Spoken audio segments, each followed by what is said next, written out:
Hello বন্ধুরা, অস্মিতাস ডায়েরিতে তোমাদের সবাইকে সুস্বাগত। তোমাদের দেওয়া কথা মতো আমি ব্লগ পার্ট 5 নিয়ে আজকে চলে এসেছি অস্মিতাস ডায়েরিতে। তোমরা দেখতেই পাচ্ছ, ছাদ থেকে নেমে সোজা লিভিংয়ে চলে এলাম।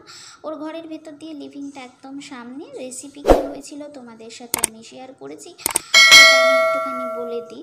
ওর কষাশুটির কচুরি, পনির, ছোলার ডাল, আলুর দম, চাটনি, পাঁপড়, মিষ্টি, ঠান্ডা, এবং যেতে যেতে ওর মা আমাদেরকে জলখাবারের মধ্যে স্ন্যাক্স ছিল মিষ্টি, ঝাল, এবং তার সঙ্গে ম্যাঙ্গো জুস ঠান্ডা ছিল।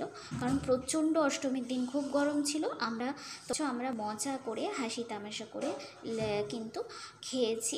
প্রচণ্ড আমাদের এনজয় হয়েছিল সেদিন। আর ওর মার হাতে রান্না বান্না খুবই সুন্দর, খুব ভালো লেগেছে। তোমাদের ব্লগগুলো কেমন লাগছে আমাকে একটুখানি কমেন্ট করে জানাও। এতদিন ধরে যে ব্লগগুলো আমি তোমাদের শেয়ার করেছি আজকে আসবো, তোমরা অবশ্যই আমাকে জানাবে ব্লগগুলো কেমন লেগেছে। এছাড়া আরও নতুন নতুন ভিডিও পেতে আমার Facebook page, Instagram, Facebook profile এবং ইউটিউব তোমাদের ফলো করে নিতে হবে।